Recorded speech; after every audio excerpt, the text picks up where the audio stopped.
bienvenidas a este segundo webinario. Que, como ustedes saben, los que estuvieron la primera vez, es parte de una serie de webinarios que estamos realizando como Red Iniciativa Centroamérica en el contexto de un proyecto financiado por la Cooperación Española sobre la crisis de la democracia en Centroamérica. La vez pasada comenzamos el primero con un webinario sobre la respuesta de Estados Unidos ante la crisis. Y ahora seguimos con este segundo, que es muy de actualidad además por lo que está pasando en Guatemala, sobre la crisis de la democracia en Guatemala, características y posibles soluciones. El mecanismo va a ser el mismo de los webinarios. Vamos a tener 3 presentaciones máximas de entre 12 y 15 minutos cada una. Luego vamos a pasar a la parte sustantiva también, que es el debate entre todos los participantes. Va a comenzar el webinario Raquel Schwartz. La presento rápidamente. Es profesora en la Universidad de Oklahoma de Estudios Internacionales.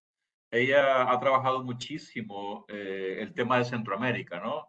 El legado de los conflictos armados, construcción de Estado, la corrupción y los derechos humanos en Centroamérica, y en los últimos tiempos, si revisan la bibliografía, ha trabajado mucho el caso de Guatemala, que nos interesa mucho acá en esta sesión. Ella es doctora en Ciencias Políticas por la Universidad de Wisconsin-Madison y también tiene un currículo largo de publicaciones en revistas prestigiosas, y ahora pues está con nosotros para compartir su experiencia y su visión sobre Guatemala. Así que, Raquel, adelante con tu presentación. Gracias. Gracias. Voy a compartir pantalla porque tengo algunas diapositivas. A ver si funciona.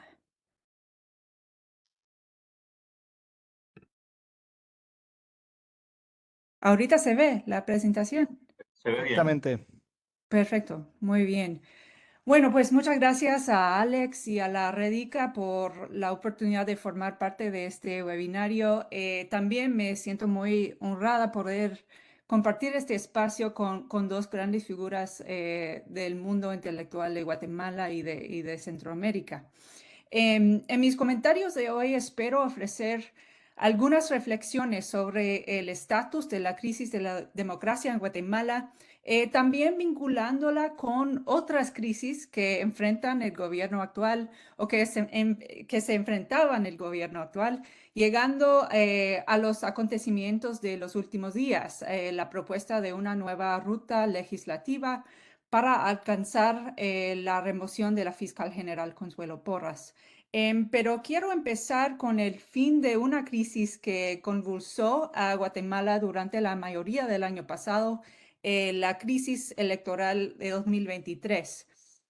Bueno, como ustedes saben, en las primeras horas del día 15 de enero, después de varias horas de retraso, la 10ª legislatura de Guatemala juramentó a Bernardo Arévalo como presidente de la República y a Karine Herrera como vicepresidenta, cerrando una época electoral extremadamente convulsa que llevó al borde del colapso la institucionalidad democrática del país.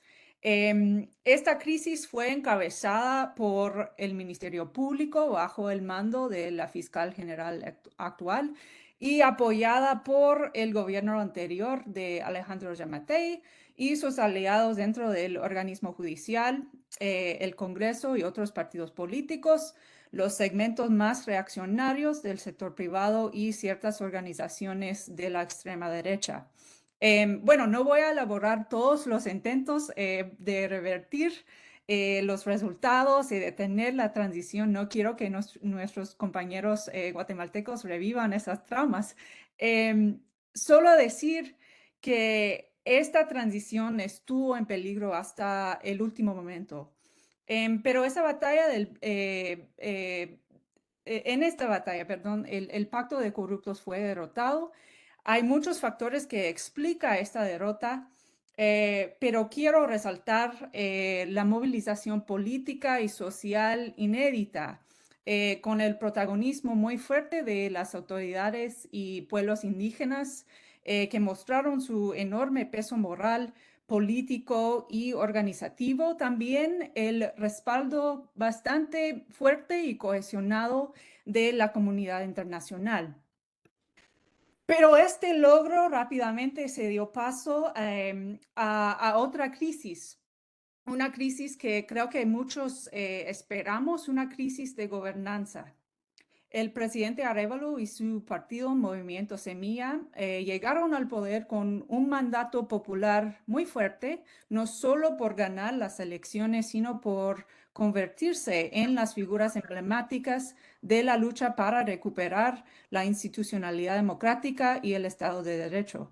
Pero una crisis de gobernanza abrió casi de inmediato debido a la suspensión provisional de la personería jurídica del partido Semilla, producto de un caso del MP alegando irregularidades en el proceso de la formación del partido 6 años antes.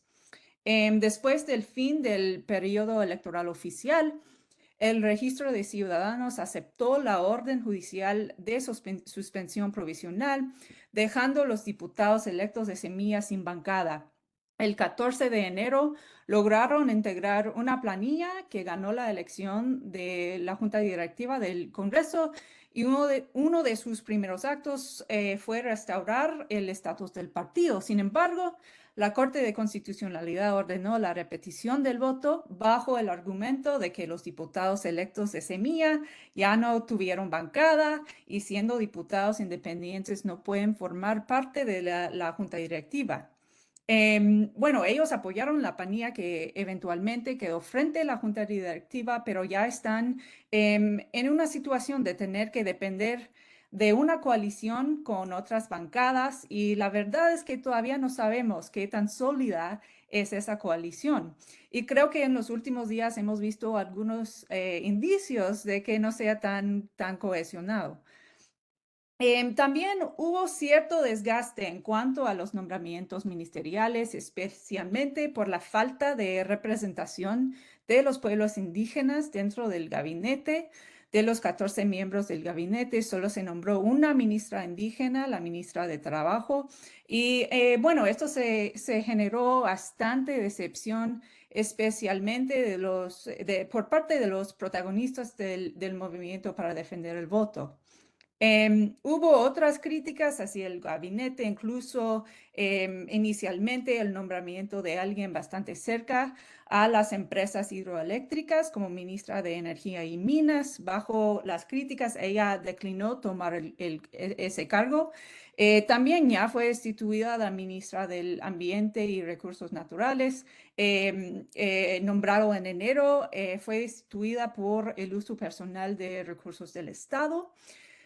Y el gobierno de Arevalo también quedó con las manos atados frente a una crisis ambiental y de salud pública, los incendios forestales, cuando el Congreso rechazó el decreto gubernativo de estado de la calamidad pública. Esto fue a mediados de abril. Y bueno, a pesar de comprometerse con lograr la destitución de la fiscal general, no hubo mayores avances en este tema y hubo fuertes críticas de que el gobierno lo haya dejado al lado. Entonces, ya superado la crisis electoral, el gobierno de Arévalo ha sufrido ciertos desgastes teniendo que gobernar bajo las condiciones políticas actuales. Y bueno, esta tarea es aún más difícil porque esta crisis de la democracia que por lo menos podemos trazar a los últimos años del gobierno de Jimmy Morales seguramente persiste. La campaña de revancha en contra de los defensores de la democracia y los que han luchado contra la corrupción y la impunidad sigue en curso. Quizás el ejemplo más notable son los casos judiciales en contra de los magistrados del Tribunal Supremo Electoral, quienes certificaron los resultados de las elecciones bajo presiones inmensas. Además de los ataques del MP y sus aliados, hemos visto cómo el sistema de justicia sigue beneficiando a los actores corruptos Primero, al no investigar casos conocidos de corrupción del gobierno anterior y segundo, al desestimar casos en curso o anular sentencias logradas. Y bueno, actores vinculados a las fuerzas oscuras y criminales siguen operando en los más altos niveles del sistema de justicia. Por ejemplo, el magistrado Néstor Vázquez tomó posesión como presidente de la Corte de Constitucionalidad el mes pasado. Es el único magistrado quien votó en contra una resolución para garantizar la toma de posesión de Arévalo. Se encuentra en la lista Engel, sancionado por el gobierno de Estados Unidos, y lo han vinculado al caso de Comisiones Paralelas 2020, un caso que se trata de tráfico de influencias en el proceso de selección de magistrados. Y bueno, creo que actualmente, después de los primeros 100 días del gobierno de Arévalo, hemos llegado a un momento en que hay que reconocer, no solo en palabras, sino acciones, que estas dos crisis, la de la democracia y de la gobernanza, están sumamente entrelazadas y que no hay otra opción que vencer a las fuerzas antidemocráticas para tener un chance de gobernar de la manera más básica. Abordar los grandes retos sociales y económicos de Guatemala requiere una transformación de cómo hacer la política y esto requiere un aparato legal y judicial que vela por el Estado de Derecho y no por la impunidad. Pero desde mi perspectiva, cabe mencionar que retomar la defensa de la democracia y la lucha contra la corrupción es una necesidad política y estratégica para este gobierno en este momento. La democracia y la anticorrupción son temas claves para aglutinar las fuerzas sociales y políticas diversas que defendieron la institucionalidad democrática el año pasado y que son necesarios para contrarrestar los grupos que no quieran que se transforme el status quo.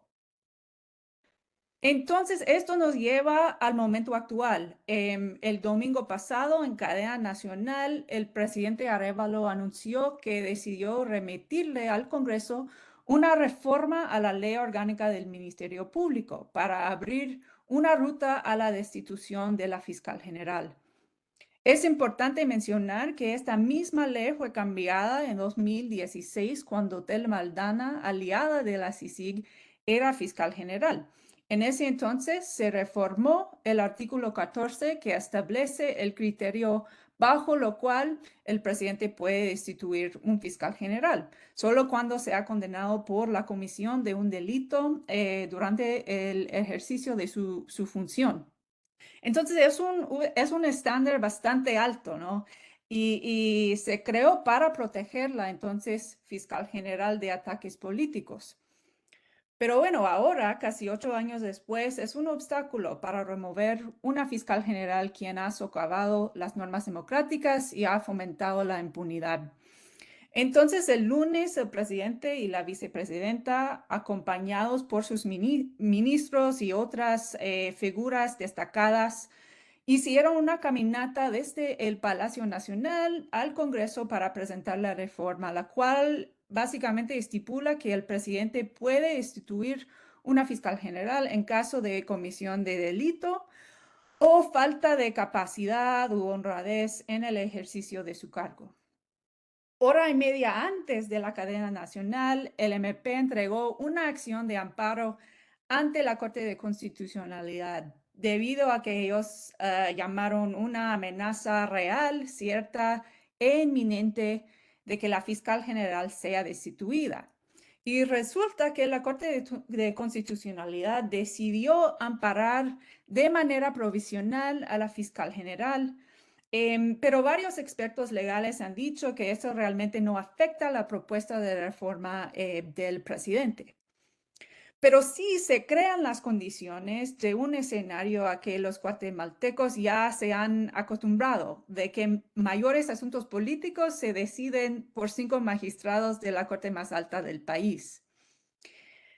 Entonces, frente a estos retos, ¿cuáles son las perspectivas de alguna solución? Primero, como ya mencioné, esta propuesta de reforma es el acto más serio que ha tomado el gobierno para recuperar la institucionalidad del país y por eso sí es importante. Pero hay que reconocer que también trae ventajas políticas después de 100 días de cierto desgaste y decepción hasta cierto punto. Entonces es un momento muy oportuno para reactivar esa coalición amplia que defendió la voluntad popular el año pasado. Y bueno, no sabemos si existan los 107 votos para aprobar la reforma. Bueno, tenemos esa tendencia, creo yo, de ver el contexto guatemalteco dentro del marco de, bueno, por un lado tenemos el pacto de corruptos, por otro tenemos una coalición de la sociedad civil contra la corrupción prodemocrática. Pero hay que recordar que hay actores también en medio, actores que están buscando juntarse al equipo que va a ganar. Y yo colocaría a la mayoría de los diputados del Congreso allí en esa posición intermedio. Pero para cerrar, yo diría que estamos en una coyuntura que nos va a mostrar de manera bastante clara la correlación de fuerzas y esto tiene consecuencias importantes, llegando a otros procesos claves, por ejemplo, en las elecciones de magistrados en los próximos meses. Bueno, lo voy a dejar aquí porque estamos a tiempo, pero muchas gracias. No, gracias, Rachel. Gracias también por el tiempo, justo 14 minutos, lo cual nos permite luego tener una discusión amplia entre nosotros. Ahora pasaríamos a la presentación de Rigoberto Quemechay. Él es maya quiché, antropólogo, y tiene, creo yo, el antecedente importantísimo para Guatemala, que es el primer alcalde indígena del municipio de Quetzaltenango, ¿no? Que Quetzaltenango es la ciudad más importante después de la ciudad de Guatemala. Es columnista de Plaza Pública y obviamente en estos últimos meses ha tenido un rol importante dando opiniones y atractivo en la coyuntura. Así que, Rigoberto, es un placer tenerlo acá y adelante, por favor. Bueno, muchas gracias. Buenos días, buenas tardes, buenas noches. Había mandado Alex una presentación. Ah, sí, ahí está. Lo que Sí. me interesa más que todo, bueno, sí, está bien. Le he llamado la crisis de la democracia en Guatemala, pero más que todo, una contraposición entre la democracia liberal y la democracia de los pueblos indígenas. Más o menos esa es la visión que yo quiero enfrentar para explicar un poco la problemática que se ha planteado anteriormente con la anterior participante. Pasemos por...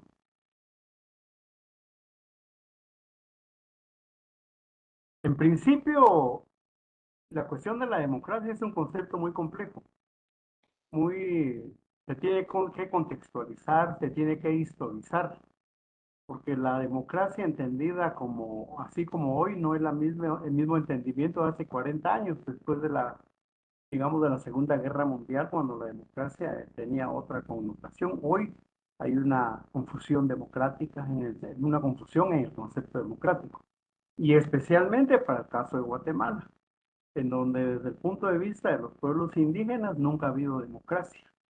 Intentos de democracia, expresiones superficiales de democracia, democracia legal en la Constitución y en el sistema jurídico, eso sí existe. Pero en la práctica, la democracia liberal, que es la que nosotros entendemos que es la que prevalece como concepto, en la práctica no se evidencia en los pueblos indígenas desde hace 500 años. No hay participación ciudadana, la soberanía popular para los pueblos indígenas no existe, igualdad y autogobierno, que son elementos claves de la democracia, tampoco están en un nivel cero. Entonces, para los pueblos indígenas la democracia no existe, más en la práctica. Digamos, por favor.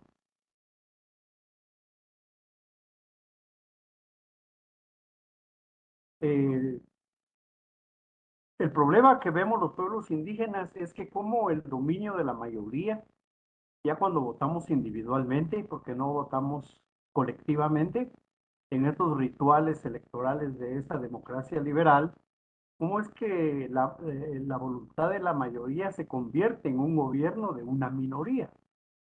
Como lo hemos visto toda la vida en Guatemala, esa minoría representada a través del voto no gobierna para la mayoría, gobierna para intereses muy pequeños, muy sectoriales, muy de clase hegemónica. La democracia y la participación son dos caras de una misma moneda. Una sin la otra no es posible. Entonces, para nosotros la democracia está escrita y la participación no se da. Entonces, ahí estamos en un problema grave que puede explicar la crisis coyuntural que hoy estamos viviendo, que no es la última, ni es la primera tampoco. Por favor. Vivimos una recesión democrática como América Latina, que también América Latina enfrenta problemas de democracia un poco diferentes a las de Europa, pero sí hay una recesión democrática que tiene un contexto global de causa, que es el neoliberalismo que se impuso desde el siglo pasado. Eso afecta en términos generales al Estado guatemalteco, a América Latina, y sobre todo las víctimas más centrales de toda esta crisis son los pueblos indígenas. La democracia representativa no deja de ser también una cuestión muy solo escrita, porque la representación de pueblos, de mujeres, de jóvenes, de sectores urbanos y todo como tal no se da en los rituales electorales a los que nos han acostumbrado siempre. Eso provoca una falta de horizonte, una falta de esperanza, una falta de ilusión de la población. Vivimos encerrados en un pesimismo que cualquier cosa es buena como salida y por eso no accionamos tampoco como ciudadanos desde el punto de vista individual y menos desde los pueblos indígenas que no son reconocidos como actores políticos. La igualdad es una falacia. Aquí la ley, decía un amigo luchador revolucionario, aquí la Constitución dice que todos somos iguales, pero no todos estamos iguales, lo cual demuestra la falacia de la igualdad. Sigamos, por favor. El declive de la democracia nosotros nos lo explicamos desde dos niveles. Uno, los pueblos que sufren el agravio, como dice García Linera, de la democracia, los que sufren la falta de democracia. No hay igualdad, no hay oportunidades, no hay reconocimiento, no hay participación. Y del otro lado, las oligarquías o los sectores de poder que también sienten un agravio de la democracia porque no permiten la igualdad. Hay una frase en Guatemala que le dicen a uno como un estereotipo, no seas igualado. Y eso es el papel que tiene es el sentimiento que tiene la aristocracia, la oligarquía en Guatemala, que no permite que hayan igualados. Entonces la democracia se ataca de los dos lados, el que no tiene beneficios de la misma y el del otro que piensa que se pierden privilegios coloniales. Dice un autor, si no hay comida cuando se tiene hambre, si no hay medicamentos cuando se está enfermo, si hay ignorancia y no se respetan los derechos elementales de las personas, la democracia es una cáscara vacía, aunque los ciudadanos voten y tengan parlamento, que es lo que pasa en Guatemala. Votamos, pero no elegimos. Por favor. Lo que sienten la amenaza de la igualdad son las élites, ya lo dijimos. Y es ahí donde esa élite autoritaria que tiene 500 años de autoritarismo, impunidad y corrupción, porque tampoco eso es nuevo. Los que han gobernado están en este triángulo que yo he mencionado de la impunidad, de la corrupción y de todos los elementos negativos de la democracia. Están haciendo una reversión de la democracia, porque quieren poner lecciones a aquellos que quieran igualarse a ellos en derechos, en privilegios. Y eso es lo que está sucediendo en Guatemala, porque el castigo que se está dando a través de los elementos del Estado es a los que alzan la voz, a los que protestan, a los que se organizan en contra del sistema. Y eso le pasó al Tribunal Supremo Electoral, porque uno no se explica cómo siendo de los mismos que gobiernan han sido atacados, pero es que ellos se salieron de la línea. Ellos, al haber legalizado la presidencia para Arévalo, se salieron del libreto y tienen que ser castigados. Es decir, que el sistema autoritario castiga al que se sale de sus normas. Por favor.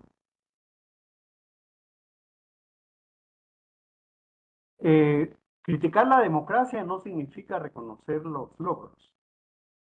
Por ejemplo, las dictaduras y las dinastías que han sido abatidas por medio de la democracia, pero no significa que tampoco esté funcionando como debiera ser la democracia. Desde ese punto es la crítica, no a la democracia en sí misma, sino a la ausencia de la democracia. Para los pueblos colonizados, la democracia liberal, afectada por el neoliberalismo actualmente, no ha sido la salida a la opresión, ni a la explotación, ni al racismo y a la exclusión, que son las cargas que tienen los pueblos indígenas sobre sus espaldas. Para nosotros, el Estado liberal no ha significado un cambio en esas condiciones. La democracia de los pueblos, que es la democracia ancestral, es ajena o diferente a la democracia liberal. Y con eso vamos a ir terminando.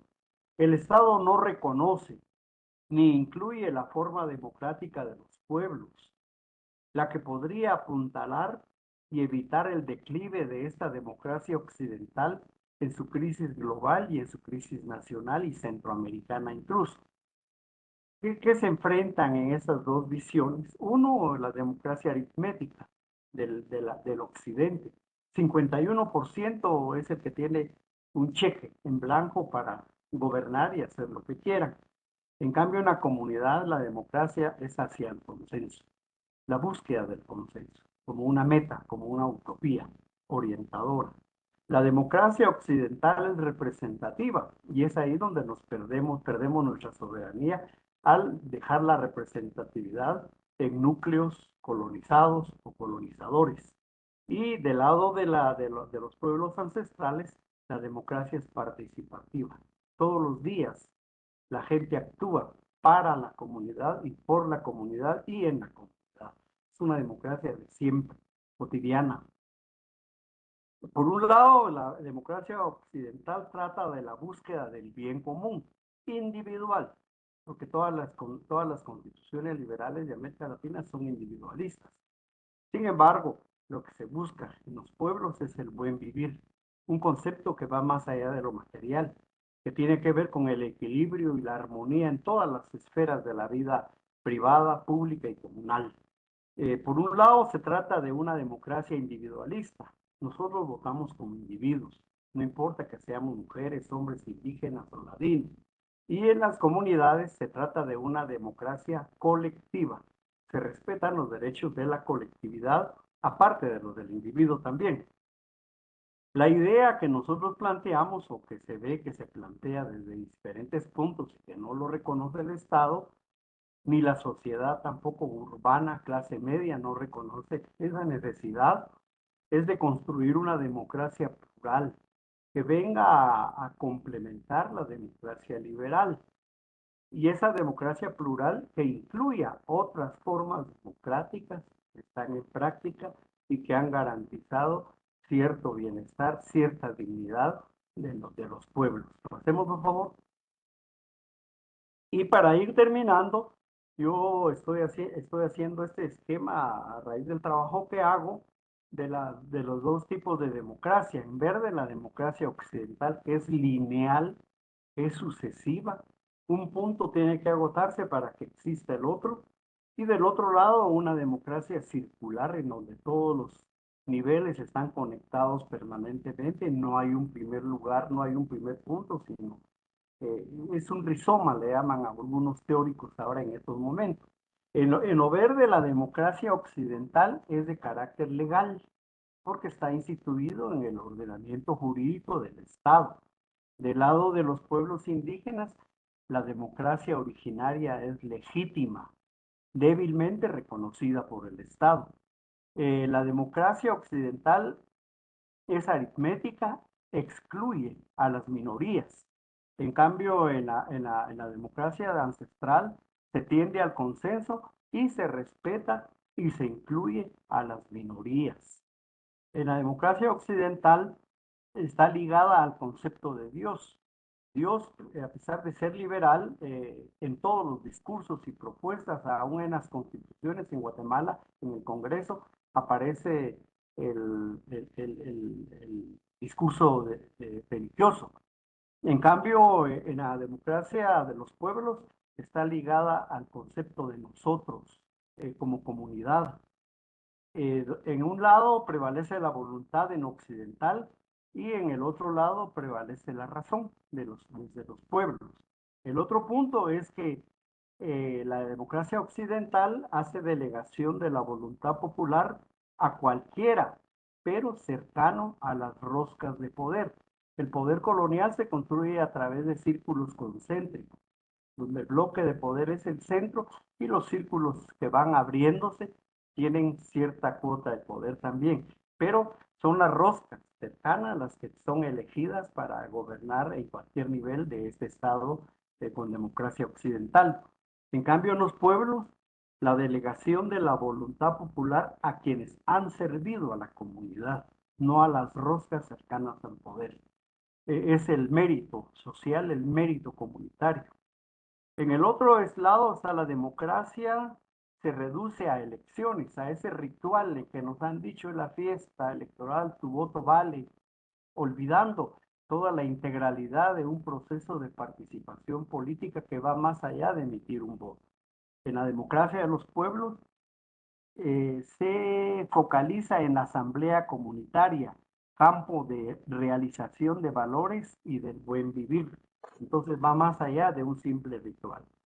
Los pasos para participar o los elementos para participar en la democracia occidental: uno, ser mayor de 18 años, estar empadronado, estar en un partido político o no, pero al final de cuentas quien manda no es el votante, no es el afiliado, sino el partido político en base a un juego de intereses que se ve todos los días y ahora lo estamos viendo en el Congreso de la República.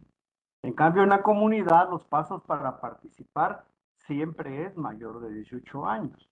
Eso es igual.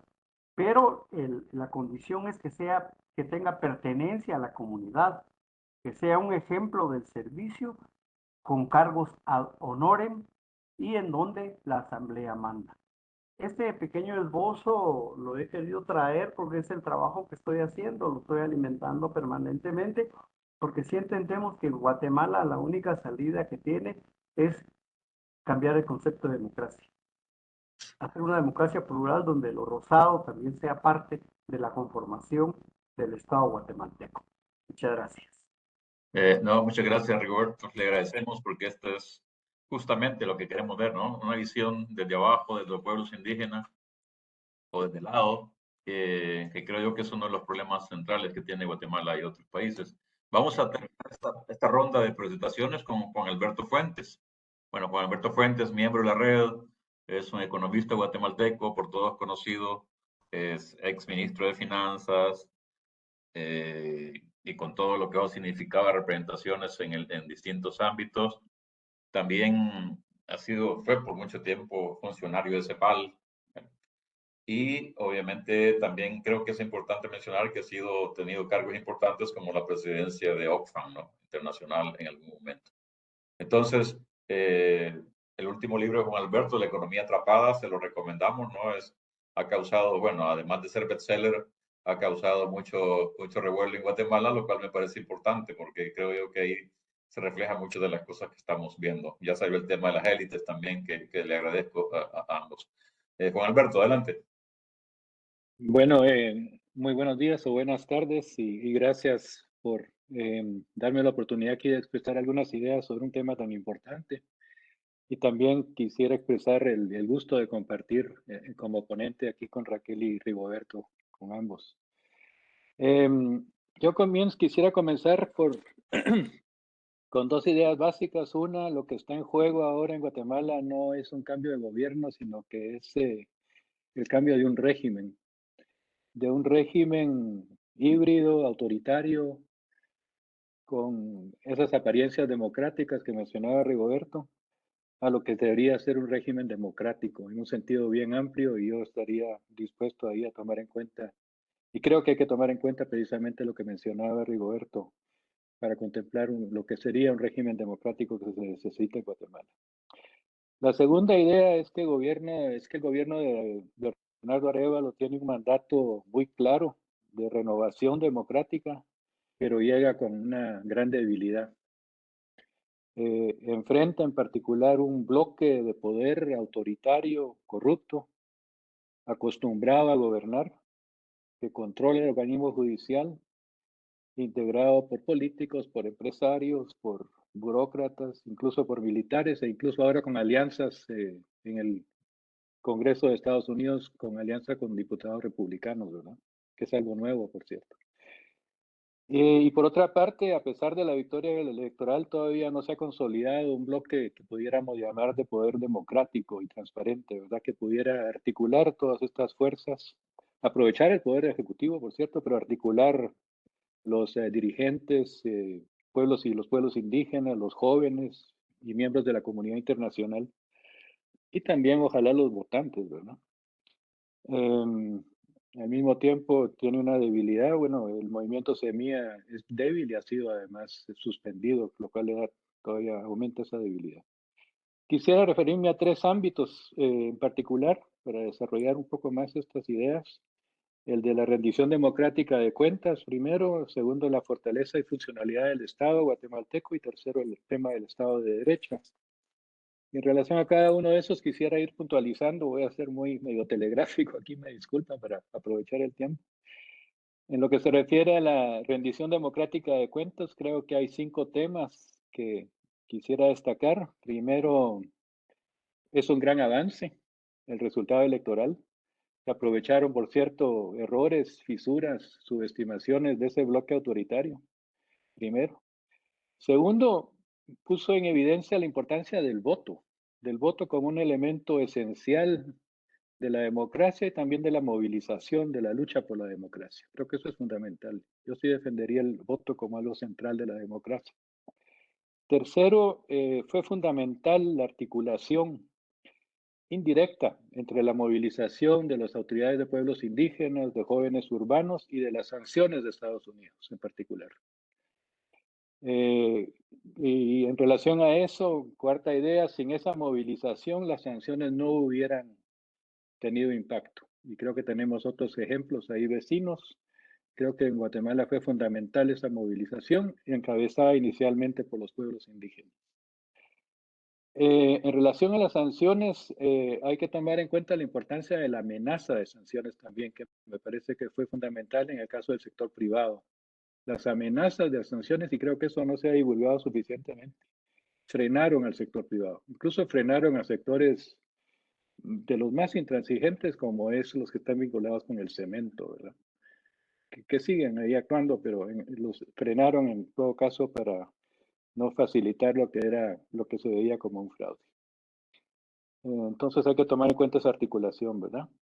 En relación al tema del fortalecimiento del Estado, creo que hay que reconocer que ha habido avances importantes desde el Ejecutivo actualmente, ¿verdad? Con el nuevo gobierno hay un clima diferente. La política exterior es totalmente diferente. Guatemala ha dejado de ser un paria, ¿verdad? Como tradicionalmente ha sido en la historia. En el gabinete, si bien es cierto, no se avanzó con una representación indígena significativa, sí hay paridad entre hombres y mujeres, ¿verdad? El proceso de elección de gobernadores, ahí medio truculento, pero creo que fue un avance. Se logró incorporar por lo menos algunas autoridades indígenas o representantes indígenas, con las limitaciones, por cierto, muy poca representación del pueblo del Maya Quiché. Pero por lo menos es un avance para ir reduciendo el poder de los caciques locales tan importantes en Guatemala, ¿verdad? Las denuncias del Ministerio de Salud y Comunicaciones han avanzado. Hay un compromiso de no avanzar con más exploraciones y explotación de la minería metálica y se despidieron directores departamentales de educación. En fin, creo que ahí hay algunos avances que hay que reconocer también. Ahora bien, hay 2 problemas con el Estado guatemalteco. Uno que sigue cooptado con espacios todavía controlados por ese bloque autoritario y corrupto. Y por otra parte, hay que reconocer un problema estructural del Estado guatemalteco histórico, de origen histórico. Es un microestado paupérrimo, Yo creo que se tiene la semilla de ese Estado guatemalteco es 1954, que generó una alianza, una posición extremadamente radical de la oligarquía en ese momento. Gabriel Ondetti en un libro, se lo recomiendo, sobre el Estado en América Latina, pero que se refiere en parte a Guatemala, creo que elabora muy bien esa tesis y él sigue trabajando en eso, por cierto. Entonces hay ese Estado y luego tenemos que el Ejecutivo ha tenido límites severos frente al Congreso, ¿verdad? Ya se mencionaba, Raquel, lo del tema de la no poder implementar el estado de calamidad para enfrentar los problemas de bosques. Y ahora el presupuesto ya se ha decidido, una ampliación presupuestaria, pasarla hasta agosto. El Congreso, realmente hay un peligro que el Congreso maneje el presupuesto en Guatemala. Bueno, paso al tercer tema del Estado de Derecho. Aquí hay 5 puntos que quisiera destacar. Es primero, un espacio controlado por este bloque autoritario. Yo creo que hay espacios ahí, pero por el momento sí parece ser un control bastante fuerte. Segundo, y este es un tema que ha levantado Eduardo Núñez, que me parece importante, hay una polarización ideológica, pero no es de izquierda a derecha, sino que es de dos visiones sobre el combate a la corrupción. Por una parte está la visión que uno podría asociar con el bloque democrático, donde la corrupción se ve que se concibe como que debe ser sancionada estrictamente, sin compasión, con base en una convicción ética, política e incluso de administración pública, ¿verdad? Pero está la otra posición del bloque autoritario, donde el combate a la corrupción se ha vuelto un arma política, ¿verdad? Utilizada para debilitar al adversario y que por lo tanto debe evitarse a toda costa que ocurra esas sanciones o que se pierda el control del organismo judicial. Y eso hace muy difícil, que genera una polarización actual, que hace muy difícil una negociación y llegar a acuerdos, como podría ser una justicia transicional o algo similar a los acuerdos de paz. Por otra parte, la convicción, un cuarto tema, la convicción del nuevo gobierno de que debe respetarse la independencia de poderes, ha desplazado la lucha principalmente al Congreso, ¿verdad? No se ha decidido no acudir a una, llamémosle una resolución a la Bukele, ¿verdad? Para cambiar a las autoridades judiciales. Es un tema bien polémico, no hay un consenso. Hay quienes creen que el presidente sí podría acudir a la Constitución para despedir a la fiscal general en particular, pero en todo caso el gobierno parece que ha tomado la decisión de no acudir a ese tipo de decisión. Y eso ha conducido a que el Congreso sea el campo de batalla actualmente para definir el destino del cambio del organismo judicial. Y ahí ya mencionaba yo los problemas que hay en el Congreso, ¿verdad? Tiene la capacidad de modificar el presupuesto, se negó a aprobar un estado de alarma, y en una sesión anteayer, ¿verdad? Casi no se presentaron para discutir el tema de esta ley. Una proporción grande de diputados no se presentó para discutir la ley donde se proponía modificar la ley que se refiere al Ministerio Público para poder renunciar, para despedirla a la fiscal general. Termino por decir que la esperanza o estrategia pareciera residir en reforzar la alianza o ese bloque democrático que logró que el gobierno que Bernardo Arévalo y su grupo llegaran al gobierno. Va acompañado de la movilización de los jóvenes urbanos, por supuesto, de los representantes y autoridades de los pueblos indígenas, de la comunidad internacional, especialmente de Estados Unidos, ojalá de una movilización más amplia. Y tal vez eso, frente a ese Congreso, podría generar ese cambio en la correlación de fuerzas, donde estoy de acuerdo con Raquel. Hay una serie de diputados ahí que estoy seguro que con base en una posición oportunista podrían inclinarse por la fuerza con mayores perspectivas, ¿verdad? Pero eso es difícil. En todo caso, las implicaciones son tremendas si no se gana esa batalla en el Congreso, porque implicaría que tendríamos una nueva Corte Suprema de Justicia dominada por el mismo bloque autoritario, cortes de apelaciones en el mismo sentido y no estaríamos avanzando realmente hacia lo que puede ser un régimen democrático en un sentido amplio. Gracias. No, gracias, Juan Alberto. Y a todos, de nuevo, gracias por haber respetado los tiempos, lo cual nos da espacio para la discusión entre todos nosotros. Me imagino que ya estoy viendo los participantes, de gente que seguramente quiere participar y opinar. Antes de dar la palabra, por favor, levanten la mano o simplemente opriman ahí para yo poder ir viendo. A mí me interesa porque ya salieron 3 temas que en el proyecto que estamos desarrollando están presentes, pero también en todas las discusiones y seminarios que uno lleva sobre Centroamérica, ¿no? Comienzo con el que levantó Rigoberto Quemeno, el cuestionamiento al concepto de democracia, ¿no? Yo creo que ese es un tema absolutamente central, que hay que reflexionarlo porque no solo es para Guatemala, es para toda la región, ¿no? En un momento donde todo el mundo dice la salida para la democracia es más democracia, no esa frase que nos han metido desde hace tiempo. En realidad hay mucha gente en Centroamérica que dice, bueno, sí, pero no cualquier democracia. La que hemos tenido no nos sirve y por lo tanto hay un reto intelectual político de construir, no sé si para cada país, pero la región, un concepto realmente que movilice, que transforme y no que paralice y que obstruya, ¿no? Ese es un tema que me parece muy relevante. El caso de Guatemala, por supuesto, es más complicado por la conformación cultural, poblacional del país. El otro tema que me gustaría que opinaran es el tema de lo que menciona Raquel sobre este entrelazamiento de crisis, ¿no? Y yo sí creo que vale la pena reflexionar con lo que ella decía, o sea, hasta dónde resolver la crisis de la democracia supone resolver la crisis de gobernanza o no. O sea, cómo se relacionan, porque esto no solo tiene que ver en términos de políticas y de políticas públicas, sino que de correlación de poder, como bien lo está planteando Juan Alberto. O sea, obviamente el gobierno le interesa tener gobernanza para hacer algo en 4 años, pero ya sabemos que en Centroamérica las gobernanzas se logran a veces sacrificando la democracia, ¿no? O sacrificando el cambio social, que es lo más común. Entonces ahí hay un tema que creo yo que es complejo. Y lo que el otro tema que todos lo han levantado, pero que me parece, bueno, que Juan Alberto lo plantea, ¿no? El tema del cambio de régimen.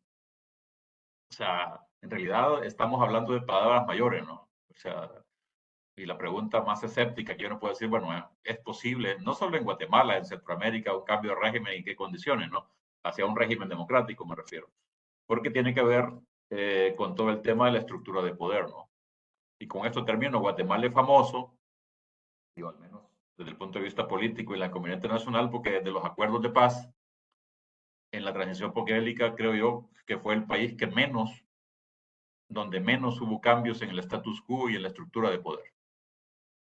Y entonces, claro, después de eso, si no se logró en una transición tan, digo, favorable, entre comillas, como esa, aunque ya sabemos cómo era, imagínense ahora cambiar esa estructura de poder. Ahí hay un tema que yo creo es totalmente razonable. Por favor, está abierta la discusión. ¿Quién quiere comenzar? Carmen Rosa de León, por supuesto. Carmen Rosa, adelante. ¿Qué Solo tal? les digo que por favor, como somos varios, seamos puntuales. Adelante, Carmen Rosa. Bueno, gracias y qué gusto verlos y verlas.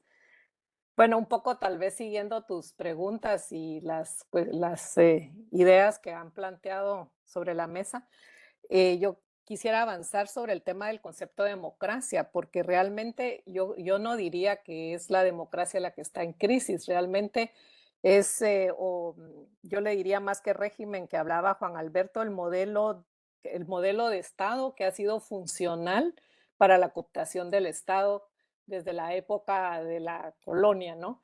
Es decir, un modelo de Estado funcional, que sea funcional para las élites y funcional, y tuvieron que apoyarse, digamos, en el ejército para poder hacer este modelo de Estado funcional represivo, porque es la única forma de mantenerlo.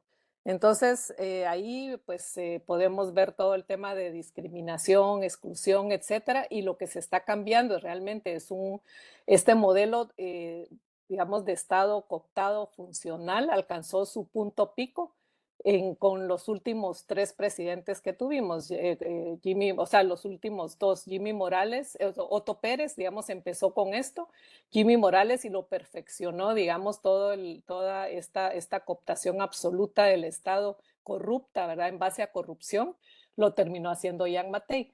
Entonces, realmente la pelea es muy fuerte, ¿verdad? Y ahora lo que estamos viendo en el Congreso realmente es que la mayor parte de diputados están esperando a ver si ganan la batalla para percibir pagos por sus votos como habían estado acostumbrados los 3 últimos periodos, o si va, bueno, están esperando a ver si vuelven a caer, digamos, en esta necesidad de dar proyectos, o sea, los recursos del Estado sobre todo el control local y la cooptación local a la que están acostumbrados los diputados que ya llevan algunos periodos. Entonces sí, o sea, cómo deshacer esa cooptación del Estado, creo que esa es una, y creo que las cortes, que fueron las últimas que fueron cooptadas, cuando se dieron cuenta que era el elemento justicia lo que podía deshacer la alianza de cooptación del Estado, entonces esa es la primera que tenemos a la vista. Y ahí viene el tema de gobernanza y democracia, ¿verdad? Porque al final yo sí creo que tienen que ver. Y el problema es que la democracia, no, yo creo que nunca la hemos conocido como tal. Hemos conocido un modelo funcional que se presta a elecciones, pero que eso no quiere decir que elijas. Entonces creo que sí para poder alcanzar un Estado democrático tienes que pasar por una gobernanza inicial de un grupo o élites que quieran llevar a cabo esa realmente construcción de un Estado democrático, incluyente y equitativo.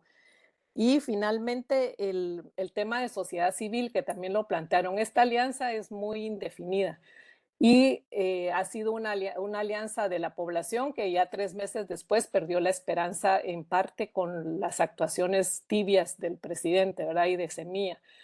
La falta, digamos, de diálogo. Si realmente no hay una acción de coordinación con sociedad civil ni con pueblos indígenas.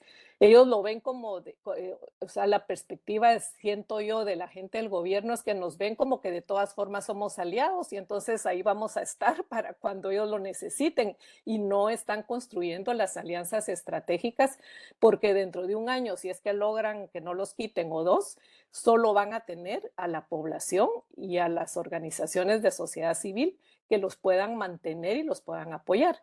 ¿Y qué es lo que han hecho? Han debilitado a las organizaciones de sociedad civil, sacando a la gente para llevársela al gobierno, ¿verdad? Porque claro, no tenían equipo.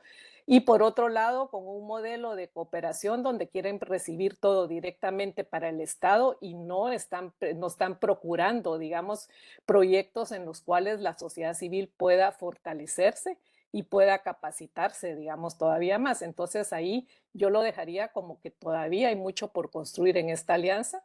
De hecho, pues ya lo que se quiso hacer en el Congreso no fue la convocatoria que se tuvo inicialmente, pero sí creo que otra vez los pueblos indígenas, 48 cantones, están volviendo a levantar la voz.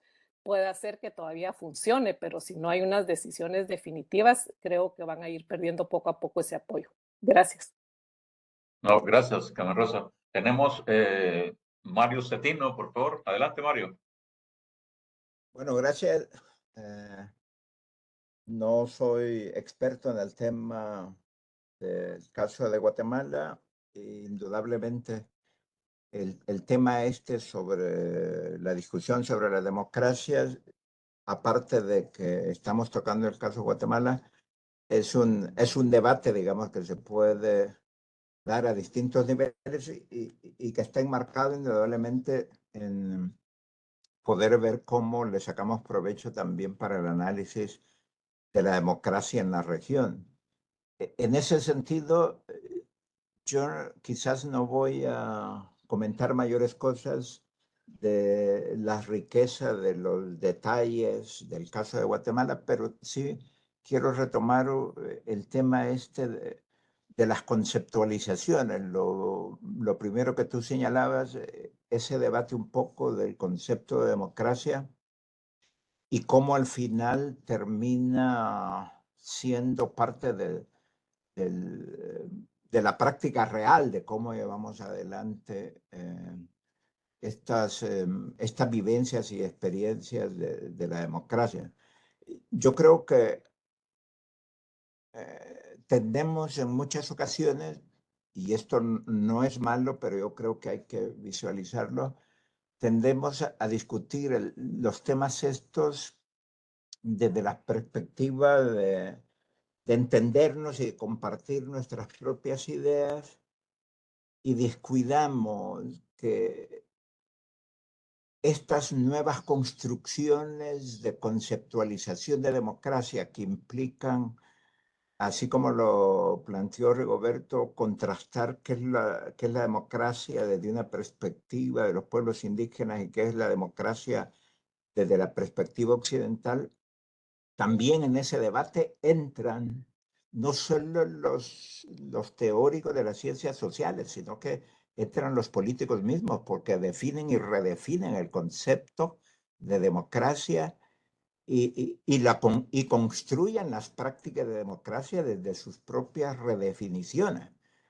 Y si eso no lo consideramos, vamos a seguir con ese tema y esa contradicción que señalaba Hugo Zimmerman, de que tratamos de entender los fenómenos sociales con conceptos que ya no podemos utilizar, es decir, tratamos de entender realidades nuevas con conceptos viejos.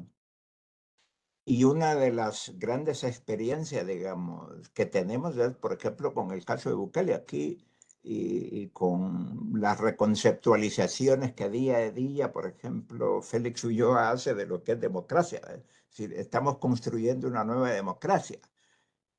Y ellos construyen su concepto de qué es democracia. Democracia es modernización, democracia es que ahora ya no son las reglas que están en la Constitución, sino que lo que el pueblo decida en las urnas desde el momento que nosotros creemos que interpretamos la voluntad del pueblo. Entonces yo creo que a lo que trato de llegar es que también esta discusión de la conceptualización de democracia no debe de desvincularnos de entender cómo es que los otros, los que están deconstruyendo o reconstruyendo la democracia, también reconceptualizan de una manera particular el concepto y construyen sus propias formas de alianza, construyen discursos, visiones, construyen maneras particulares de intentar reescribir la historia. Y no deberíamos incluso descuidar eso. Yo creo que en el debate que plantea Rigoberto también hay que incorporar cómo dentro de la misma construcción de democracia occidental hay otras fuerzas que están tratando de redefinir el concepto de una manera que se nos puede escapar de las manos y que en el análisis práctico también se nos va a ir de la mano a la hora de intentar incidir. No, te agradezco muchísimo. Ese es mi aporte. Sí, no, gracias, Mario. De hecho, uno de los objetivos de la red para los miembros, que hay muchos acá, es justamente tratar de contribuir a la elaboración de nuevas narrativas o contraponer argumentos a las narrativas existentes. Es decir, lo que hay en Centroamérica, como en el mundo ahora, es una lucha sobre narrativa, ¿no? ¿Quién impone su narrativa? Y hay que reconocer que ahí están haciendo unos más exitosos que otros. Marisa Ramos, adelante, Marisa. Vale. Bueno, pues buenos días, buenas tardes a todos. Me parece muy interesante las tres intervenciones, porque además nos sitúan en tres grandísimos ejes de crisis, por decirlo así, que sería por una parte, como señalaba también Rachel, el tema de gobernanza y democracia versus democracia y la necesidad de abordarlos. y el elemento de incorporar el tema de Estado de Derecho y tal como señalaba ahora también antes Juan Alberto, digamos, toda la institucionalidad del el ámbito de justicia, etcétera, como un espacio capturado, creo que los tres ponentes lo han señalado, y el debate que hay, que me ha parecido muy interesante en torno al tema de cómo abordar la corrupción, que este es uno de los temas que a mí me parece clave, ¿no? Es decir, la corrupción como factor corrosivo de la democracia y, por tanto, el elemento de lucha contra la corrupción como un inductor de democracia y, a su vez, la lucha contra la corrupción como un vector directo al lawfare y a la instrumentalización de la justicia. Por tanto, ahí se genera un dilema fundamental, que es cómo trabajar ese tema. Me ha gustado mucho ese tema de la polarización. Yo lo que plantearía, y sobre todo vinculándolo con el tema del concepto de democracia y del debate sobre la idea de democracia, que nos parece clave, hemos tenido oportunidad ya de estar debatiendo en eso, es un poco el elemento del sentido de urgencia para el actual gobierno. Es decir, tenemos tres temas clave que son gobernanza, es decir, tomar decisiones relevantes y gobernar, que es y para eso tiene solamente 3 años y medio ya. Por tanto, que es un periodo muy corto, sobre todo si lo tenemos y lo vinculamos con la pertinencia que comparto, que decía Rachel, de la necesidad de hacerlo democratizando. Y entiendo que eso es una necesidad imperiosa, porque evidentemente si lo vemos desde la perspectiva de la inclusión de grupos, de los grupos indígenas en particular, pero de sectores clave, es decir, en definitiva no se va a poder gobernar si no es incluyendo, si no es, digamos, incorporando a amplios sectores, pero a la vez la urgencia de abordar el gran reto que es,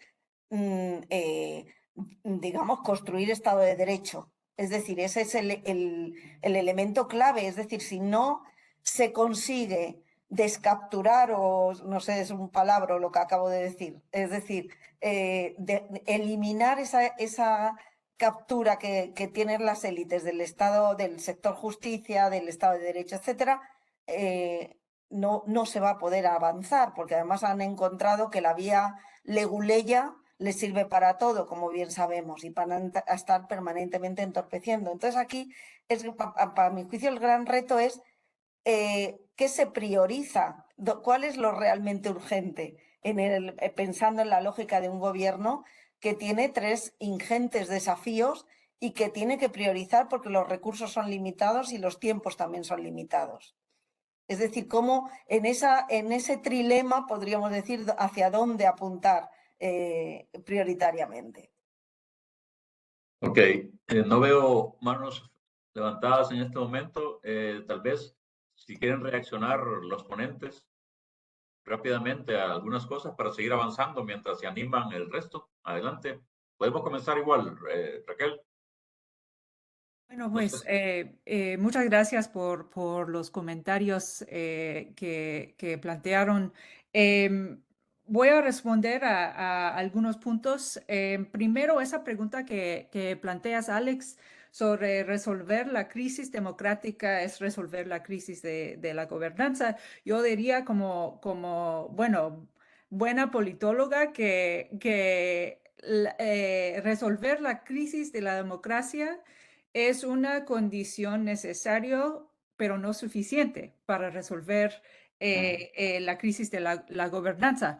Pero creo que lo que se espera es poder elevar esos, bueno, que realmente no son pleitos ideológicos, son pleitos sobre el base fundamental del Estado, cómo se funciona el Estado, cómo se hace política. Entonces, llevar esos pleitos, resolver esos pleitos para que puedan suceder y las diferencias políticas dentro de un sistema en que todos coinciden en las reglas del juego. Creo que esto es la idea de abordar el sistema, bueno, la cuestión de la democracia y creo que no sea posible llegar a este punto sin resolver el tema de la cooptación del Estado y el socavamiento de las normas democráticas por parte del MP y el organismo judicial. Coincido totalmente en este tema de desplazar o repensar el concepto de la democracia desde varias perspectivas. Voy a aprovechar el espacio para mencionar que, bueno, acaba de salir los resultados de la última encuesta del Barómetro de las Américas de 2023 y vamos a estar presentando los resultados en Guatemala en varios eventos públicos en junio. Pero lo que a mí me sorprendió de este informe, de estos resultados, es que, bueno, eso no me sorprende, pero Guatemala se encuentra en el último lugar en cuanto al apoyo a la democracia de manera abstracta. Solo 48% de los guatemaltecos dicen que apoyan a la democracia. Pero cuando uno ve la diferencia entre los pueblos indígenas y los pueblos no indígenas, se ve que hay un aumento en el apoyo a la democracia entre los pueblos indígenas. Y quizás conectándolo con los comentarios de Rigoberto, esto muestra otra visión de la democracia que se percibe dentro de los pueblos indígenas que hay que tomar en serio si quiere incrementar el apoyo a nivel nacional. Bueno, también coincido totalmente con los comentarios de Carmen Rosa, que quizás el problema no es de la democracia, es un problema del modelo del Estado y la cooptación del Estado. Bueno, yo veo que lo que por lo menos se creó dentro del proceso de paz fue una especie de equilibrio entre dejar ese cáscara vacía de la democracia por un lado y por otro un sistema de normas, reglas informales que deja que estos poderes fácticos penetran el aparato del Estado. Entonces, eso bueno, se ha creado un equilibrio en ese sentido. Quizás en varios momentos se ha rompió ese equilibrio, pero hasta el momento se logra reconfigurar. Entonces creo que estamos todavía en esto y vamos a ver si durante los próximos 3 años y medio el gobierno puede hacer mayores avances en derrotar a este equilibrio que todavía existe. Gracias. Rigoberto, si no, Rigoberto. Alberto levantó la mano, creo yo, antes. Sí, pero vamos por orden, como son los participantes, y luego Bueno, Juan Alberto, para después comenzamos otra ronda, sí. Yo apuntaría que es como cuestión de orden la diferencia que tienen los pueblos, no tanto en el apego o no apego a la democracia, porque la democracia es una meta, pues es un horizonte que busca ya sea el Estado monocultural o los pueblos indígenas. Pero ¿qué democracia es el problema? En ese sentido, nosotros hemos visto que en el Estado todo se quiere arreglar por medio de leyes, por medio de políticas, por medio de conceptos, y que muchas veces riñen con la realidad o no se toman los elementos sustanciales de la realidad. En cambio, en las comunidades hay un nivel de regulación que se llaman consignas, que son las leyes, ¿verdad?, de la comunidad, pero esas nacen de la vida asamblearia, de la vida comunitaria, de la necesidad, del contexto y de la historia. De ahí nace una consigna, no al revés. No, la consigna va a tener que regular y reformar o reformular a la comunidad. Yo creo que en este caso nosotros estamos en ese desvío, si se quiere llamar así, de querer conceptualizar una democracia para Guatemala cuando debiéramos recoger antes los insumos de las democracias que existen en el país. Ese es un primer elemento. Lo otro, que cuando se habla de Estado de Derecho, que es el cumplimiento de las leyes, las garantías y todo eso que debe tener la población y las instituciones, estamos hablando de un Estado de Derecho relativo a un Estado monocultural que no ha cambiado. En Guatemala el Estado monocultural es constitucionalmente establecido. No hay un Estado plural, un Estado no multinacional tal vez, sino un Estado más plural, más representativo, menos monocultural. Entonces estamos queriendo, añorando o haciendo énfasis de que el Estado de Derecho viene en una crisis de 10 a 12 años atrás. También la visión es muy corta. Yo creo que nuestra visión tiene que profundizar desde 1524 o un poco antes. Porque cuando se habla de la cooptación del Estado, nosotros planteamos al revés. Primero fue la corrupción, primero la impunidad y después fue la construcción del Estado colonial. No al revés, no el Estado ha creado la corrupción, sino el Estado nace de la impunidad, del despojo, de la corrupción, de la violencia, del racismo. Ahí está la base de constitución del Estado colonial y después republicano. No es al revés, no es el Estado el que está cooptado. El Estado por naturaleza es eso. Ese es su fundamento, ese es su raíz. Entonces, ahí tenemos problemas serios de academia, de ciencia política, que también la ciencia política que aprendemos es la europea, pues el Estado moderno, la Revolución Francesa y todo, pero no estamos viendo la realidad de los pueblos americanos, de cómo se construyeron como realidades organizadas. Y volvemos a caer cuando se habla de Centroamérica. Para los pueblos indígenas, Centroamérica no significa nada, porque esa es una construcción que nace desde las oligarquías, desde los virreinatos, desde la capitanía y todo, nace la idea de una Centroamérica que está de Costa Rica o Panamá para acá. Para los pueblos indígenas es Mesoamérica el concepto territorial y cosmogónico, que viene desde el centro de México y termina más o menos en Honduras, un poco todavía en Nicaragua. ¿Cómo esas dos realidades no se casan? Queremos al final de cuentas la integración centroamericana y todas las leyes, el CIECA, la no sé qué, el mercado común centroamericano fracasan porque se quieren engarzar en una realidad impertinente con la historia, con las culturas. Porque no hablamos de Mesoamérica. Hay que ver la frontera de San Marcos con México. Aquel día estábamos viendo un estudio que se hizo en Unión Juárez, donde el pueblo man no reconoce fronteras. Están en Unión Juárez, están en San Marcos, tienen una vida de relaciones comerciales, familiares, culturales, legales y culturales, sin intervención del Estado. Entonces yo creo que ahí también tenemos que entrar al análisis de esas construcciones de Estado de Derecho, de derechos individuales, derechos humanos. Los derechos humanos, recordemos que son individuales, no son colectivos. Y los pueblos reclaman, aparte de derechos individuales, sus derechos colectivos también como pueblo. Entonces sí, la tarea para mí es tremenda, no es solo de academia, sino también de práctica política, de organización social y de construcción de Estado. Gracias, Rigoberto. Juan Alberto.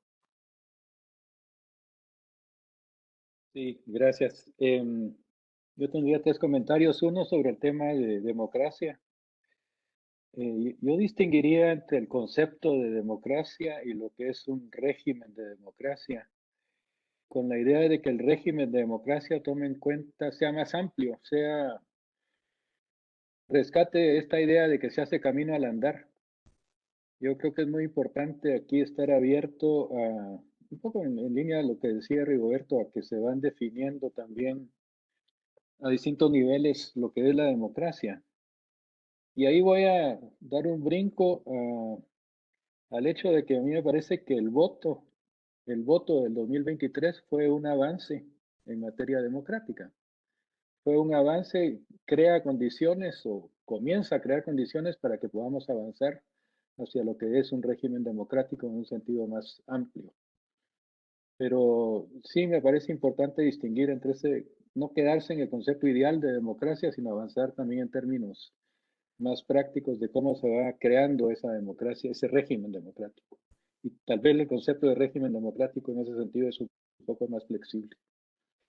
Segundo, me gustó mucho la intervención de Carmen Rosa, porque creo que hay un tema aquí que no se había tocado, que es el de la relación del actual gobierno con los movimientos sociales y los movimientos y las autoridades indígenas y cómo todavía no se ha logrado articular bien, a pesar de que fueron las bases de la victoria, ¿no? Aparte de la comunidad internacional, pareciera que hay una mayor respuesta ante la comunidad internacional que ante los pueblos indígenas y los grupos sociales que apoyaron el establecimiento de este gobierno. Y me parece que ahí el tema de los recursos, del uso de los recursos, no solo para el Estado, sino también favoreciendo a las organizaciones de la sociedad civil es importante, ¿verdad? Rescatar eso. Y finalmente, en relación a lo que planteaba Marisa, de la prioridad, me parece que el gobierno actualmente tiene, sí, la prioridad de rescatar el organismo judicial, comenzando por la renuncia de la fiscal, y eso se puede combinar y debe combinarse con el tema de la movilización social y política, articulando de nuevo, volviendo a esos temas que levantaba Carmen Rosa precisamente para poder de articularse en mayor medida con los pueblos indígenas y la sociedad civil, aparte de la comunidad internacional, para poder avanzar con lo que sería esa prioridad que me parece que tienen, que creo que es correcta, de ir rescatando los espacios del organismo judicial actual, que como todos hemos dicho está totalmente cooptado. Gracias. Gracias. No veo manos. Voy a aprovechar para dar, hoy sí, ya no Yo voy a pedí conocer la palabra, Alex. Úrsula, discúlpame, que aquí estoy cerrado. Adelante, Úrsula. ¿Qué tal? Buenos días. Ay, perdón, iba a poner mi video. Buenos días, mucho gusto de saludarles y gracias a los ponentes. Si te acercas un poquito más al micrófono, Úrsula, que se te hay un poco lejano. Ok. Ahora, sí, gracias a los ponentes y un gusto saludarles. Lo que iba a mencionar es la última intervención de Juan Alberto, que efectivamente estamos en el concepto de una democracia occidental y bueno, reforzando un poco lo que decía también Rigoberto Quemé, es bajo ese concepto y bajo esa realidad que digamos que medimos en qué nivel de democracia estamos. Sin embargo, sabemos que la democracia en el mundo está en crisis, puesto que el sistema neoliberal terminó, digamos, de arruinarla, por decirlo así, y ahora estamos en regímenes políticos de diferente tinte, donde no hay fórmulas. Yo iría más bien, y de hecho en la universidad hay una investigación en curso sobre eso, de qué están hechos los regímenes políticos regionales, en el caso de Centroamérica, pero por países también. Y ahí creo que todo ha sumado, ¿verdad? Un régimen político colonial, liberal, neoliberal, cooptado, corporativo, etcétera. Y lo que decías también, Alex, creo que el otro elemento clave es el tema de la estructura de poder. Ese régimen político, si de algo está hecho de cemento, y valga también la relación con quien tiene el poder económico en este país, en este momento, que tiene parte, digamos, de esa estructura de poder, creo que esa es la clave, cómo en estos procesos sociales y políticos se logra cambiar un poco la estructura de poder. Eso se intentó con los acuerdos de paz, fracasamos, y ahí fracasamos todos y todas. Se intentó con la CICIG, y de nuevo ese régimen, tanto político como estructura de poder, lo logra derrocar, y a pesar, digamos, de tener todo un esfuerzo internacional, digamos, de apoyo, y ahora tenemos la coyuntura de un gobierno con tinte democrático que tampoco tiene todos los hilos de poder, tiene algunos, ¿verdad? Que es el Ejecutivo, porque ni siquiera el Congreso de la República lo logra. Y el sistema de justicia está totalmente perdido. O sea, los mejores jueces independientes, probos, están en el exilio y los otros amenazados acá en Guatemala. Entonces, creo que la clave nuestra es cómo cambiamos esa estructura de poder, tomando en cuenta que ahorita tenemos una coyuntura favorable, que es un cierto consenso internacional de que Guatemala es el último eslabón en Centroamérica, bueno, Centroamérica Norte sobre todo, para poder cambiar un poco esa correlación de fuerza, porque la estructura de poder ya no solo es la oligarquía, ¿sí? O sea, es la oligarquía, pero también es el crimen, es el narcotráfico y cómo se controla todas esas estructuras dentro de un Estado totalmente cooptado. Y ahí, en cómo cambiar esa estructura de poder, yo sí llamo la atención sobre el papel de los pueblos indígenas. Yo creo que el momento clave es ahora. O sea, los pueblos retomaron una legitimidad, y digo retomaron porque la han tenido, pero sabemos de que todas las narrativas han estado siempre en contra, en un Estado racista, pues ahora es la oportunidad. Creo que el control que se puede ejercer de los territorios, más una correlación de fuerzas articulada, especialmente en el occidente, de los pueblos indígenas, sí podrían colaborar a un cambio de estructura de poder. Y lo otro es, que es uno de los temas que se estudia en esta red, cómo se cambia la economía, la estructura de la economía, que es otro punto que hay algunas vertientes ahí, ¿verdad? Y hay algunos empresarios que se han sumado a otro tipo de narrativa, a otro tipo de economía que quieren estructurar. Hay una pequeña economía muy amplia, eso lo sabe Juan Alberto, pero que está perdida en la subsistencia, que está perdida sin ningún recurso. Bueno, ¿cómo se hacen propuestas para aprovechar esta pequeña coyuntura para fortalecer a esa micro y pequeña economía? Y lo tercero, creo que también no se ha dicho, pero la sociedad civil sí tenemos una fuerte reflexión que hacer, autocrítica, porque no es solo que nos apoye un gobierno, es al contrario, no es nosotros tampoco apoyándoles a ellos, es que nosotros mismos somos parte de las estructuras de poder, pero no lo logramos tampoco articular nunca. Toda coyuntura nos divide por algún hecho en particular. Y ahora hubo una muestra de una ciudadanía individualizada que sí logró tener un consenso, ir a votar e ir a defender su voto. Y por eso este gobierno se sustenta en que tiene un respaldo ciudadano y no tanto de sociedad civil. Y de pueblos indígenas que ojalá no se esté votando, ¿verdad? Tenemos conocimiento que sí hay diálogos, pero el asunto sería, ¿hay diálogos al interno de los pueblos indígenas para que esa correlación se mantenga? Yo creo que son los desafíos hacia el futuro, porque el Estado está cooptado y van a seguir funcionando como lo están haciendo hasta el momento. Gracias. Gracias, Úrsula. Bueno, no veo nadie más ahorita. Yo quisiera dar, Harald, adelante, Harald. Buenos días, buenas tardes. Una pregunta a Rigoberto Kemé. Voy monitoreando mucho en Guatemala la continuidad de diputaciones distritales y veo que, por ejemplo, en Quetzaltenango, la reelección de diputaciones distritales es poca desde hace unas 3 elecciones, comparado a Huehuetenango, donde es bastante alta y donde esas o varias de las diputaciones también están ligadas a crimen organizado. Entonces quisiera saber cómo reflexiona don Rigoberto sobre la democracia a este nivel local, donde sí las elecciones me parece que depuran de alguna manera las diputaciones distritales en el departamento de Quetzaltenango. Tengo curiosidad a ver qué lectura tiene sobre ese fenómeno. Gracias. Bueno, hay un elemento central en todo esto, por ejemplo, la cultura del regalo, en donde los partidos políticos se aprovechan de la necesidad de la gente para optar su voluntad a través de dádivas, de regalos.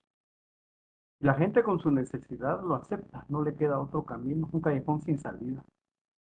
Muchos le llaman despectivamente, están vendiendo su voto. Yo diría que no, es parte de la sobrevivencia, de las múltiples sobrevivencias que hacen los pueblos. Entonces, en las áreas más alejadas de los centros urbanos, en donde la pobreza es más lacerante, donde la educación ha fallado, la salud, la gente se conforma con un pequeño regalo que viene a solventar parte de su problemática, aunque sea un instante. Y la fidelidad, por otro lado. Eso lo encontramos nosotros en un estudio con Alberto que hicimos en el Quiché, donde hay una moralidad en la gente de cumplimiento. Están comprometidos con que el que les brinda alguna satisfacción, algún favor. Entonces votan independientemente de corrientes ideológicas. Izquierda, derecha, eso no vale. Ahí lo que vale es lo que se ve cotidianamente, cómo se solventa la pobreza, un regalo, dinero y todo. Y la fidelidad de la gente, que como no es que no se entiende, sino no se ha sentido la importancia de votar, porque no ven resultados. La gente vota y no ve resultados, entonces esa falacia de que el voto cuenta para los pueblos no es cierto, pues. El proceso electoral cuenta, porque hay circulación de dinero, hay movilización de gente, hay pagos y todo eso, que viene a solventar una crisis económica. Entonces ahí riñe la pobreza con la democracia, pues. Una democracia que no solventa pobreza, entonces los otros mecanismos son los importantes de cómo sobrevivir. Por eso es de que en algunas regiones muy rurales, sectores conservadores, que son los que aportan más dinero, o el oficialismo, son los que andan ganando siempre los procesos electorales. Ya en las ciudades, hasta hace poco, era más crítica la sociedad urbana, hoy ya no. Hoy nosotros vemos que aquí en Quetzaltenango, cuando viene una candidata que regalaba de todo, venía aquí toda la gente, la mayor parte de gente de clase media haciendo cola para recibir un regalo. Entonces ya no es solo la comunidad rural que le llaman, la que se va por un regalo, sino que también ya está avanzando esa mancha de quitar ciudadanía en las ciudades. Pero por el momento, también el otro elemento que ayudó mucho a fortalecer procesos democráticos en el país fueron los comités cívicos, que han venido a menos también. A partir del año 2000, los comités cívicos han venido a la baja porque el aporte dinerario que hacen los partidos es superior al que pueden hacer los comités. Incluso los comités no regalan nada, pues piden el voto. Entonces, todos esos elementos hacen que las elecciones se tengan que analizar de diferente manera, ¿verdad? No es tan simple analizar resultados electorales. Gracias. Yo quisiera plantear ahora 2 o 3 temas para ahora, pero para adelante. Y lo hago desde el punto de vista no solo de académico, sino también que en algún momento yo estuve en un gobierno que también tenía un montón de expectativas. Yo lo que veo en Guatemala es el gobierno tiene varios problemas, ¿no? Y tiene poco tiempo y tiene poco poder. En condiciones así, lo primero que debería hacerse es, obviamente, un análisis de correlaciones de fuerzas. El primero que tiene que hacerlo es el gobierno. Digo, en esta estructura de poder, ¿dónde estoy yo?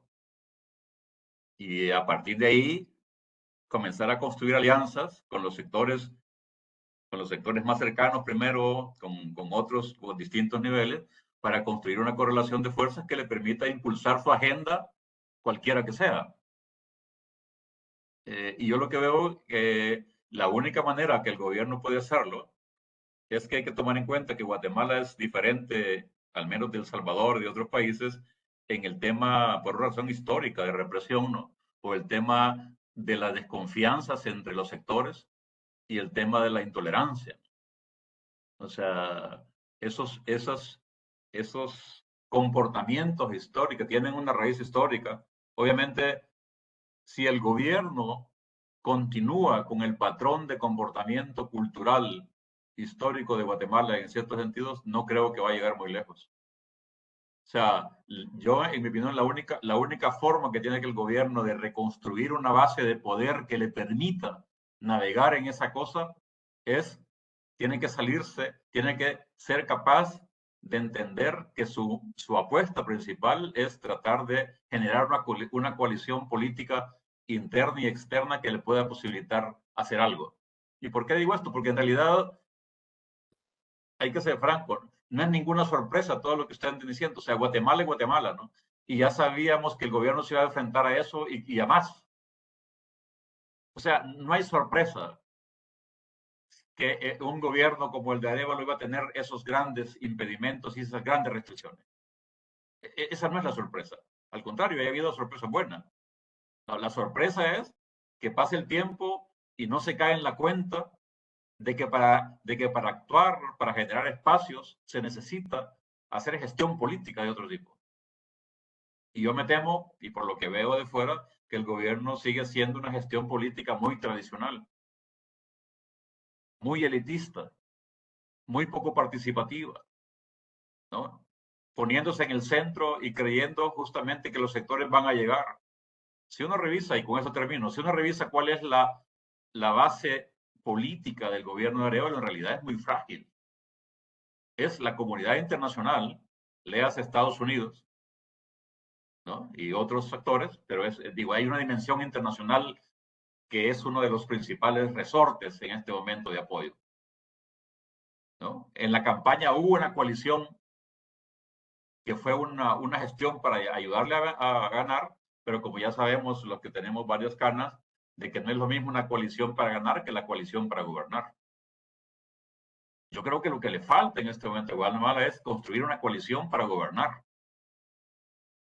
Y eso es esa gestión política, ¿no?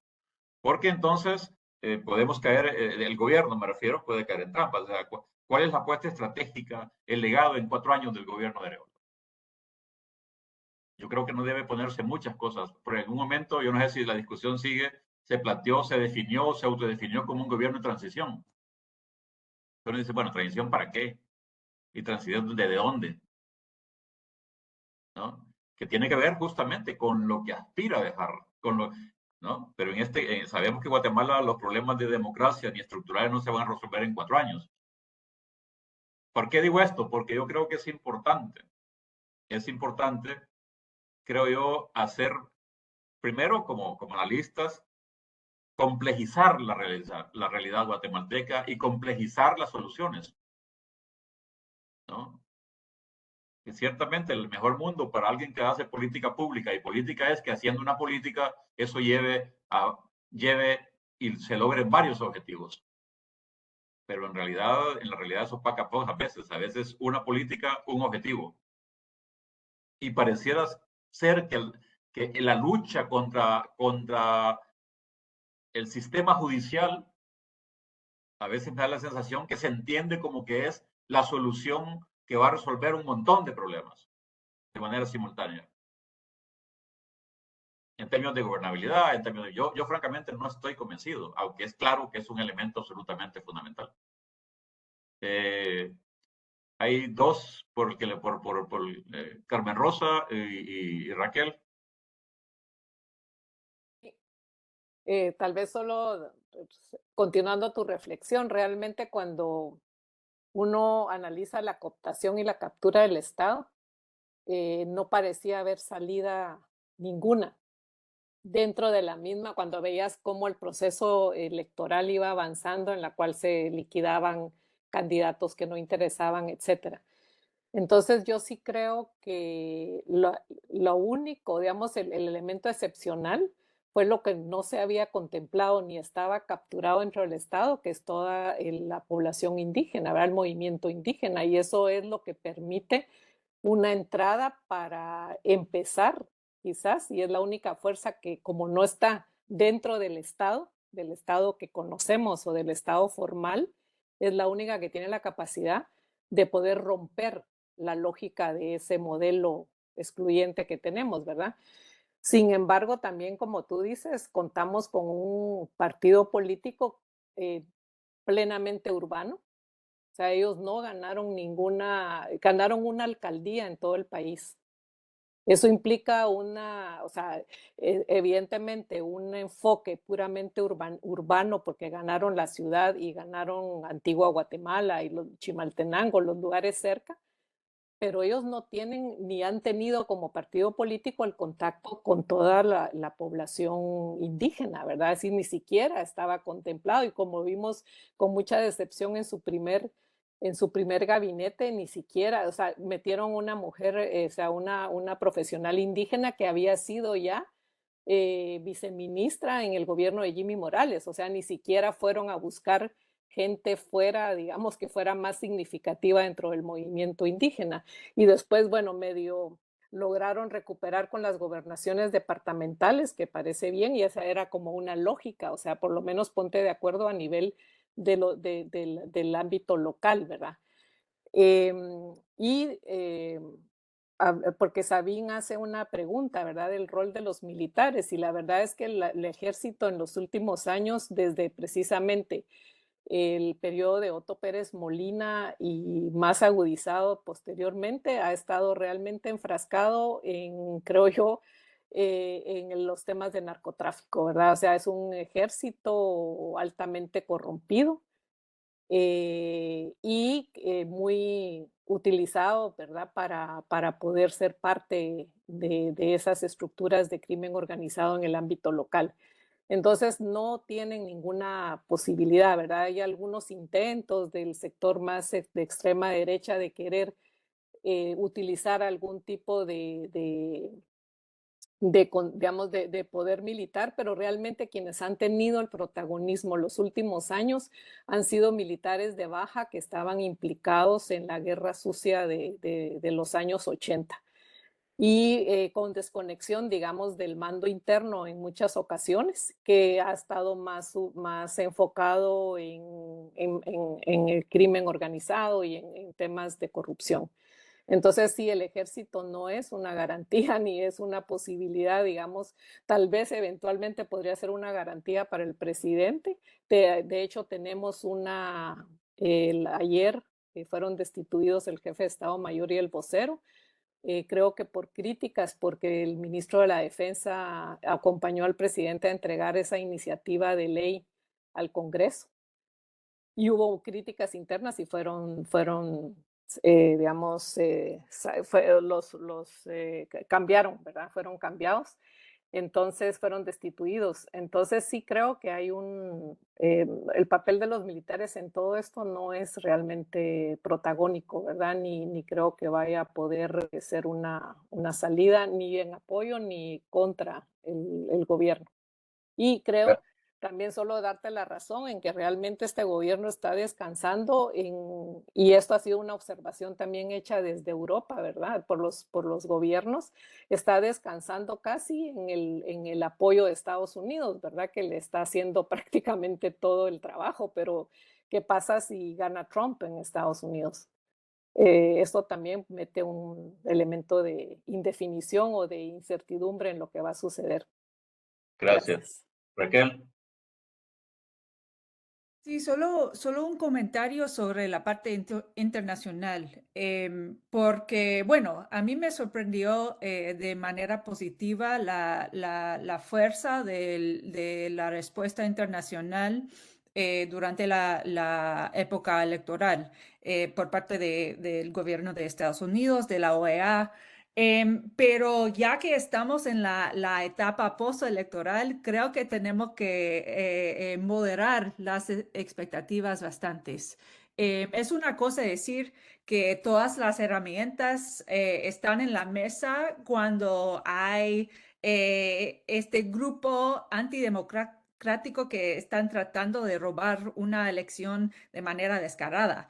Es otra cosa decir que todas las herramientas están en la mesa para ir en contra de una decisión de la Corte de Constitucionalidad para revertir una iniciativa de ley. Entonces, creo que coincido totalmente con lo que dijo Úrsula sobre la idea de que, bueno, desde la perspectiva de la administración de Biden, el gobierno de Arevalo es el mejor socio, el eslabón con la región, pero también están bastante limitados ya que no estamos en época electoral. Y también tenemos que recordar que Estados Unidos está entrando en una época electoral. Sabemos que, por ejemplo, bueno, después de la llegada de Trump en 2017, que cambió mucho el escenario internacional. Estos lobbies que son parte del pacto de corruptos encontraron puntos para influenciar la política hacia la CICIG. Entonces es otro peligro en este momento que tenemos que tomar en cuenta. Bueno, no sé si habrá más, si no vamos a ir terminando. ¿Alguien? Si no, agradecerles. Cuanto antes vamos a sacar, vamos a subir y va a estar disponible la grabación y vamos a comenzar a sacar algunos resúmenes y a divulgarlos del webinario. Solo desde ya les invito a que reserven la fecha del martes 28 de mayo. Vamos a tener el tercer webinario y ahí vamos a tocar, obviamente, otros países con otros temas relevantes. El análisis comparativo de los regímenes políticos autoritarios de El Salvador y Nicaragua, ¿no? Que yo creo que también es otra dimensión, otro tipo de crisis democrática. Y bueno, y tenemos programado después de ese para el mes de junio 2, que es uno sobre los casos de la crisis de democracia en Honduras y el otro, la crisis democrática, con qué formas asumen el caso de Costa Rica y Panamá. En este sentido, les invitamos a estar pendientes y obviamente agradecerles por su paciencia y por tanto interés que tenemos sobre la región, y en este caso Guatemala. Cuídense todos entonces. Hasta luego. Chao.